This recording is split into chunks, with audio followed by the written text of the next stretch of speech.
estados, porque para que sea una reforma constitucional entra esto que se le llama el constituyente permanente, es decir, no nada más el Congreso allá en México, sino la mayor parte de los congresos en los estados deben de decir que están de acuerdo. Y ahorita estamos precisamente en ese momento.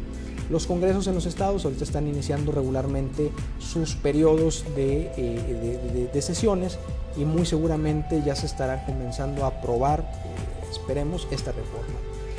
Básicamente de eso trata, ¿no? Excelente. Doctor, respecto a esta problemática, ¿qué soluciones se advierten a mediano plazo? Bueno, lo que ha delineado precisamente esta reforma constitucional es tratar de remediar o de llenar, digámoslo así, los huecos que ya se detectaron con situaciones muy problemáticas de estados muy específicos, ¿no? Todo esto que hablábamos del sistema de alarma, el registro de la deuda, la contratación de deuda a través de un proceso de mercado que consideramos es la licitación, se están delineando estas soluciones. Sin embargo, también hay que decirlo, la reforma constitucional, por su naturaleza, de que digamos está en la Constitución, no puede ser muy específica, todavía no ha señalado a detalle en qué consiste estas soluciones que se han esquematizado, ¿no? Es decir, y aquí es donde dicen por ahí, ¿no?, en términos coloquiales, en los detalles está el demonio.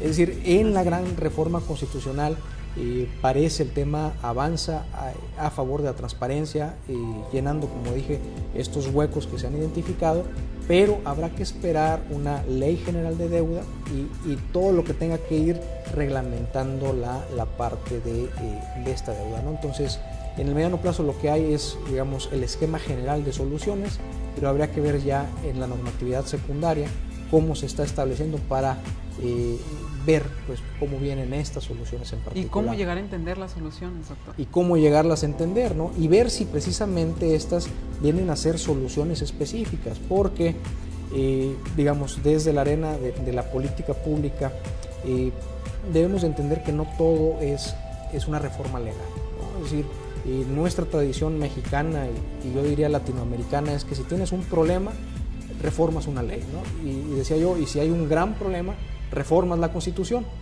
Y pasa el tiempo y nos damos cuenta de que mucha reforma en la Constitución, muchas reformas en las leyes, y todo cambió para seguir exactamente igual. Eso, desde la perspectiva de la política pública, tiene una explicación ya muy identificada, que es una figura que yo utilizo reiteradamente en esto, que tiene que ver con dos autores que se llaman Reiner y Rabinovich y sus imperativos del entendimiento de la política pública. Te dicen ellos que un primer paso, solo un primer paso, es el tema de la normatividad, de las leyes o de las reglas. Pero no te puedes quedar ahí, porque los cambios o lo que sucede después viene en el segundo escalón, cuando la persona encargada de aplicar la ley, digamos, entiende lo que la ley le quiso decir. Es decir, hay un proceso de entendimiento de lo que la norma te está diciendo. Y no se trata de que el servidor público le quiera sacar la vuelta, van debiendo ver de qué manera se va a desentender. Es un proceso natural en donde los legisladores, ellos habrán hecho su trabajo lo mejor que pudieron, con las herramientas que pudieron, pero no la hacen en ninguna parte del mundo totalmente conectada con la realidad. Entonces llega el servidor público, que es el que está en la operación, y dice, me están diciendo que debo de hacer A, B o C, pero yo con lo que estoy viendo en la realidad es inaplicable.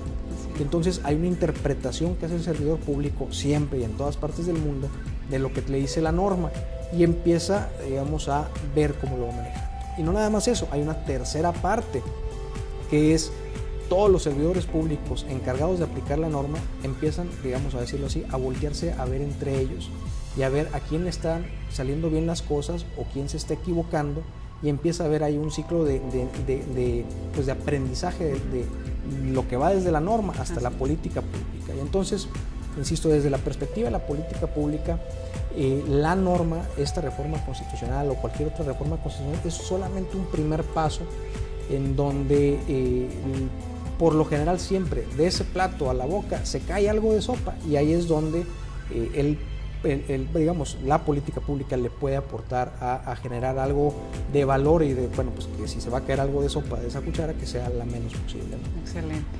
Un tema importante, un tema interesante que desafortunadamente muchas veces no nos centramos a investigar, pero bien, está usted aquí para ilustrarnos y para darnos a conocer respecto a lo que es el tema de transparencia y deuda pública. Doctor, me da mucho gusto, en verdad es un honor que esté con nosotros en este programa.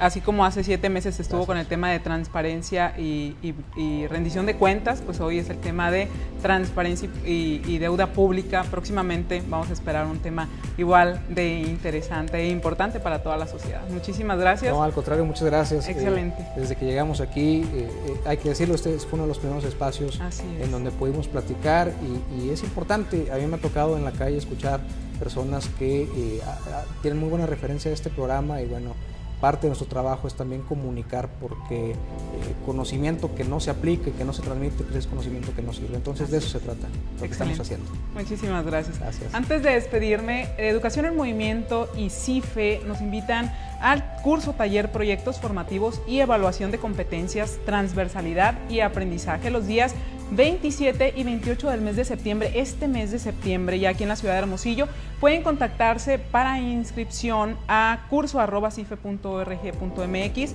El doctor Sergio Tobón estará presente.